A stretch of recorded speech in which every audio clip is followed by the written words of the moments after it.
So, um, right. So, yesterday I was talking about resonance, and there was something that I noticed today that I wanted to clarify, or I guess give more of an explanation to. And that was how I said yesterday that when you are in the presence of someone else's, let's say, residence, and how you have those, well, for me, how I reacted in a situation where I wanted to make the other person feel better, where I saw that they were frustrated. And that has been my pattern, where I try to say things a certain way or do certain things to make them feel better. Now, what I want to clarify here is that I know that it's very, well, that is the mind pattern. That is what is normal. That is what we've been living. Where when we see someone upset, we want to move to make them feel better. So, what is going on there is how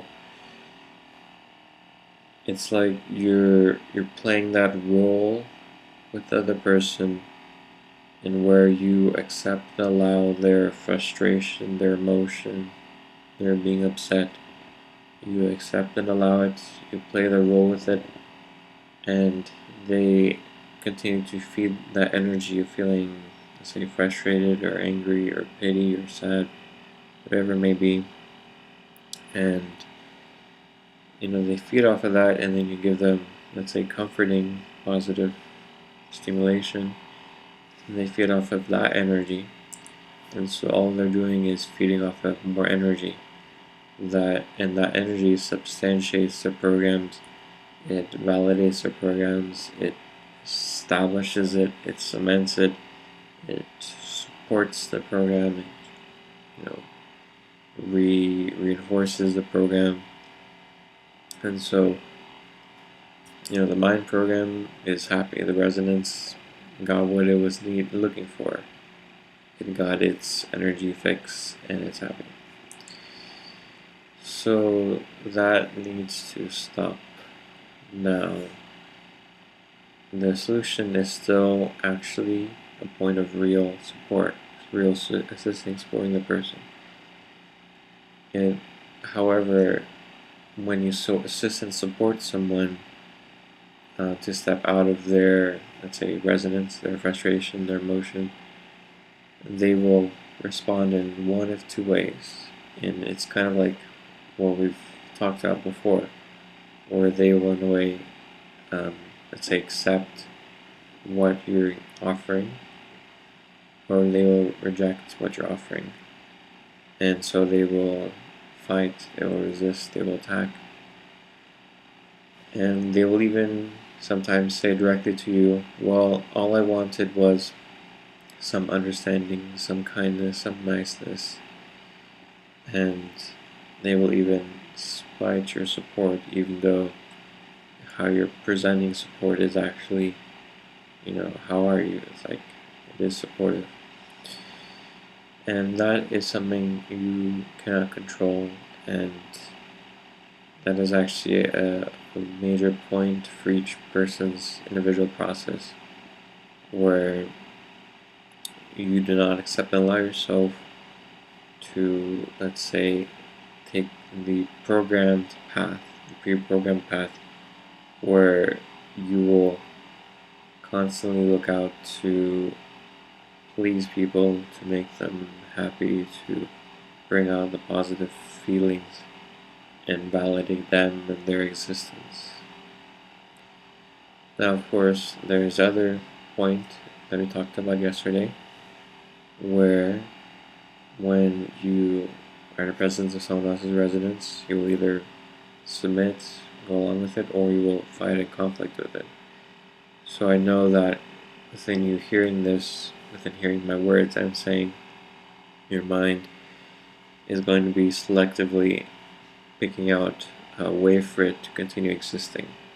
So when I said before, just now, that we need to no longer accept and allow, let's say, validating the mind, being nice, being kind, within that point of validating it, your mind already picks out, well, if I can't do that, I'm going to pick this option, which is fighting and conflict and attacking.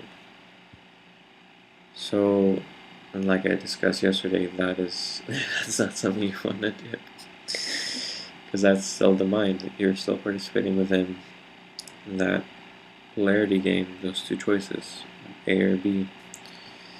The only real choice is you going from that point of your being, your presence, and standing up as what's best for all. And that is something that is not conflict, it's not fighting, it's not attacking, it's not pleasing, it's not making the other person feel good. It's about standing up what's best for the individual and so for everyone. So when you live that, it's something that say it's natural, where you just live it. You don't have to think about it. It's just who you are. And so you move as that. So I wanted to clarify this point because your initial ideas will be that of what you've known so far, which is the pre-programmed path of the mind.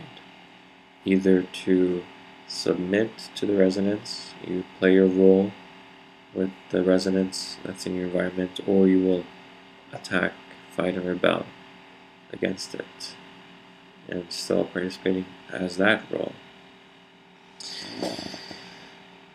So I wanted to clarify that, and so I clarified it. So, there's something else I wanted to share in relationship to this. What was it?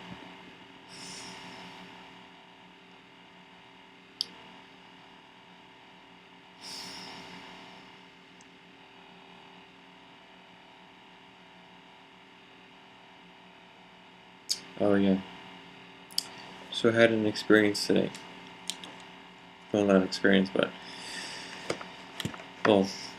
share the word experience. So I had an experience today, and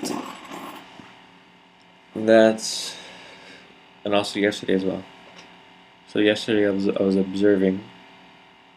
I saw this video on Facebook of this teacher who was using improv comedy, and so using his presence, his residence, to bring out, let's say, entertainment, to bring fun, to bring a point where the kids are interested, they're engaged, because he makes the classroom fun and laughing and enjoyment, and how he wants to support other teachers to do the same and to change the whole school system from the top down, where that is, his point is introduced.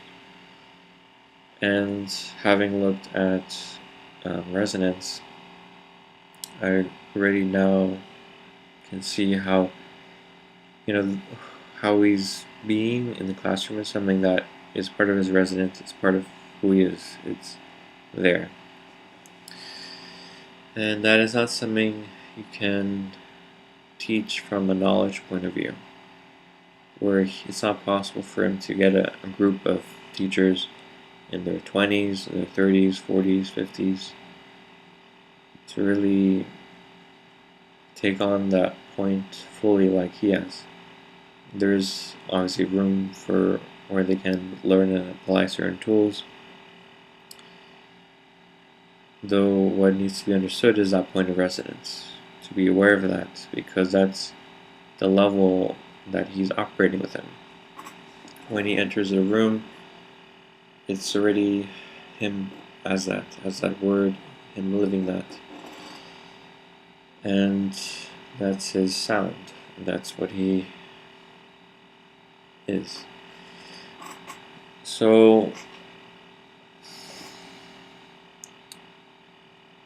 that is kind of the point here for us to all sort of look at and learn, because that applies to all of us, where we each have our own, who we are as mind, as a being, as the body, as all the levels, and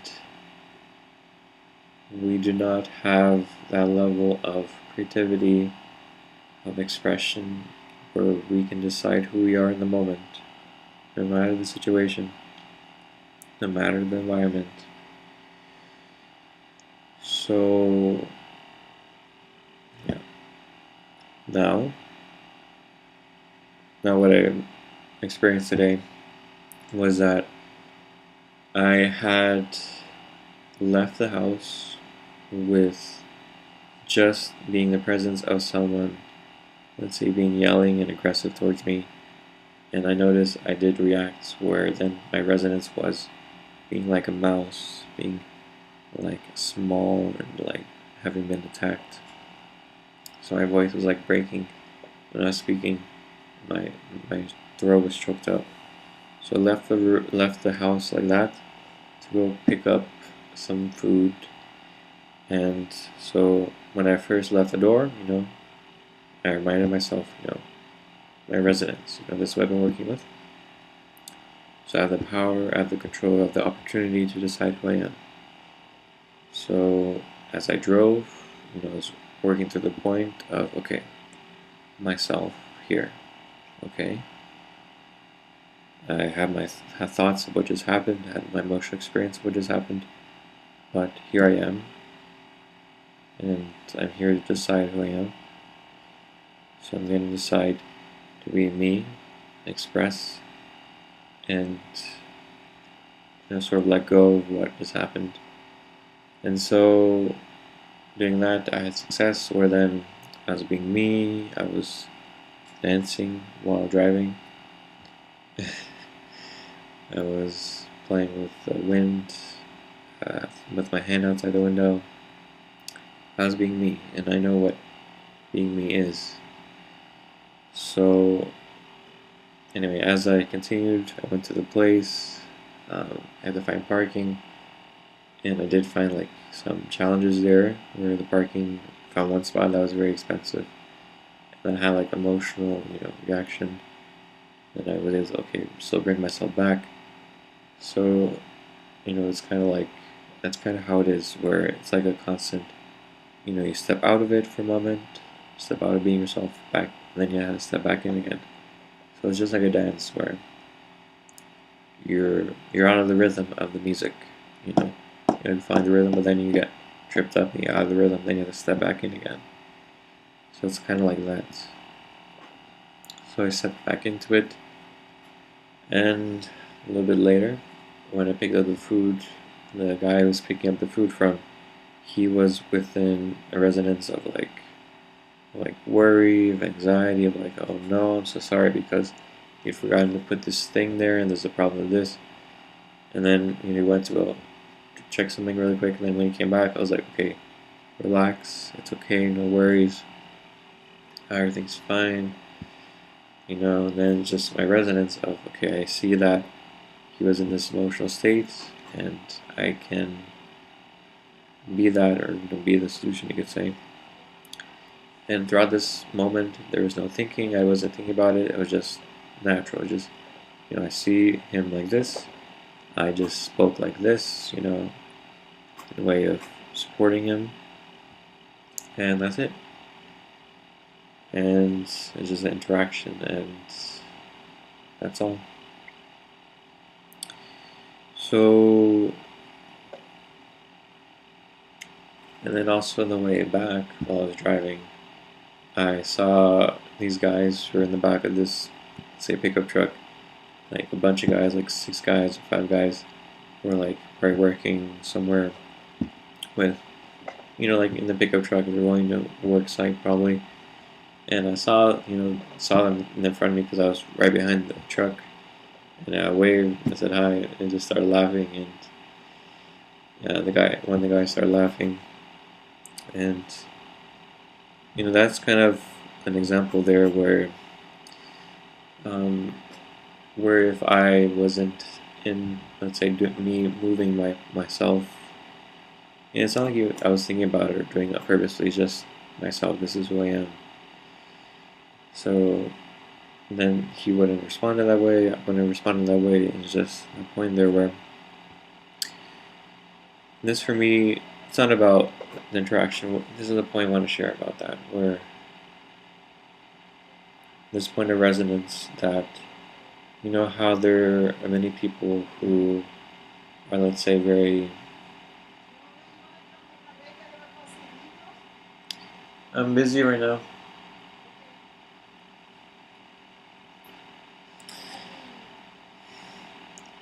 So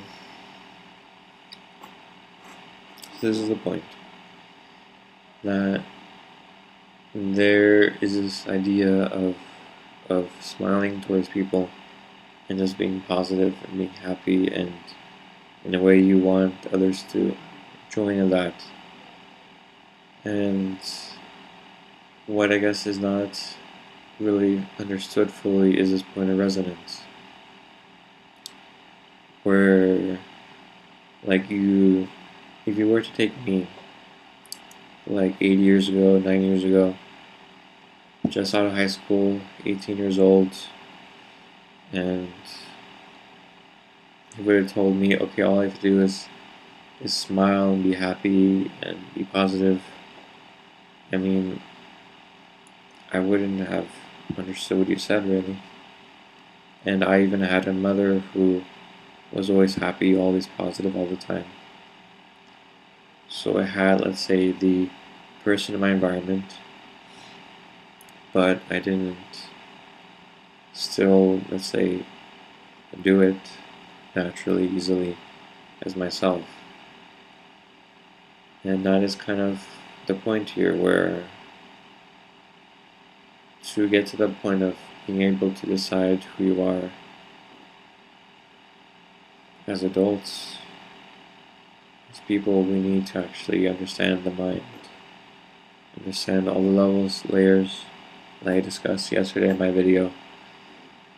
And because without the understanding, you can't really decide who you are, because who you are is simply your mind. It's not like you even really exist yet as a person. You just feel a certain way, you just think a certain way, you just do certain things, and it's all automated and it's all programmed that way. And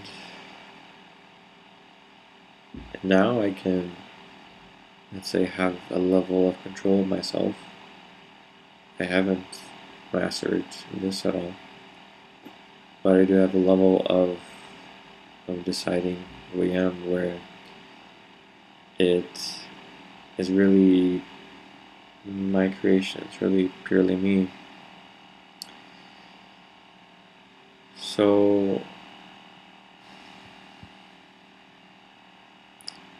that is why the movement from the 70s and 80s of love everyone, love the world,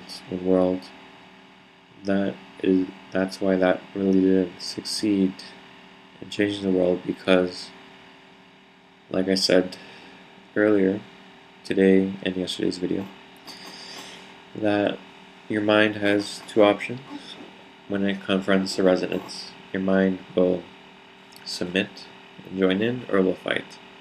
And it will switch sides, and it will go to fighting mode every once in a while, because that's how it evolves, that's how it gains more energy.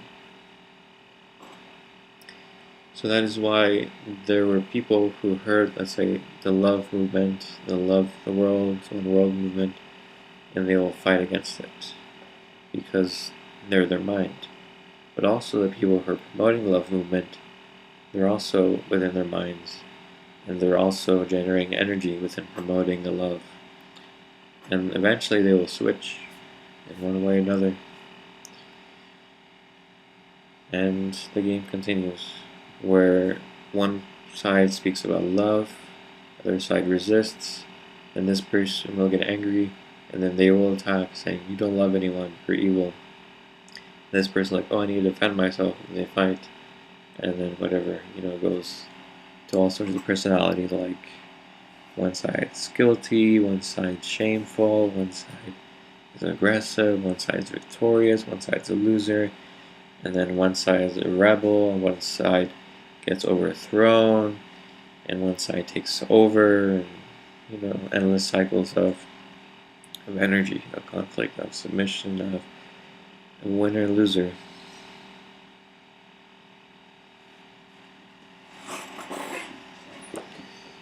So that is why the destiny process is so important. Is because the destiny process actually points out this polarity, this, let's call it a game of fighting, of conflict, of good and bad, where both sides actually keep the other side fed very well, fed with lots of energy. And the good and bad actually keep each other alive. Without good, you wouldn't have the bad. Without bad, you wouldn't have good. And that's what it actually means in practical terms. It's this energy, it's this resonance, it's this conflict, relationship, interaction. It is all happening within us. And as far as I can tell, destiny is laid out in the path towards understanding it. I have understood it, I have walked it, I continue to walk it, and so far I don't see anyone else really doing this. And it's not like I want to necessarily compare, like saying destiny is good and other people are bad. I'm just saying that I haven't found anyone else that really pointed it out like this. Not any religion, not any group, not any New Age group, Buddhism, Judaism, Christianity, intellectuals, people who are highly educated, psychologists, scientists, even average, everyday people I meet with their own viewpoints of the world. I haven't seen anyone laid out how the mind is structured and how the good and bad, the conflicts and submissiveness are all part of the same coin, except for destiny. If everyone else were to say the same, then I won't say except for destiny. So, or even one other group, but for me it's not about destiny or the group, it's about the message. It's about actually living it, actually being what's best for all, actually changing who you are at that deep level, which I'm calling the resonance, as living as your being.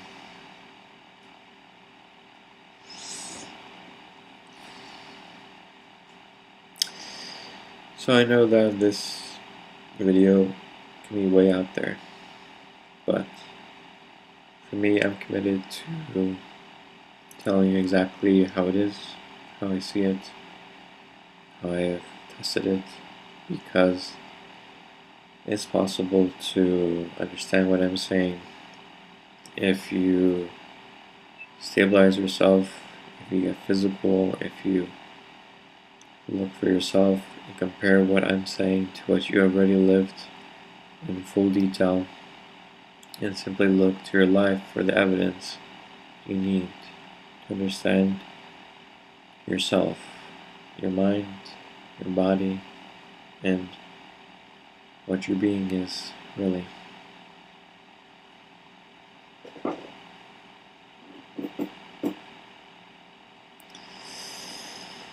So that's it. So thank you for joining me, and I hope you have a good day. Bye.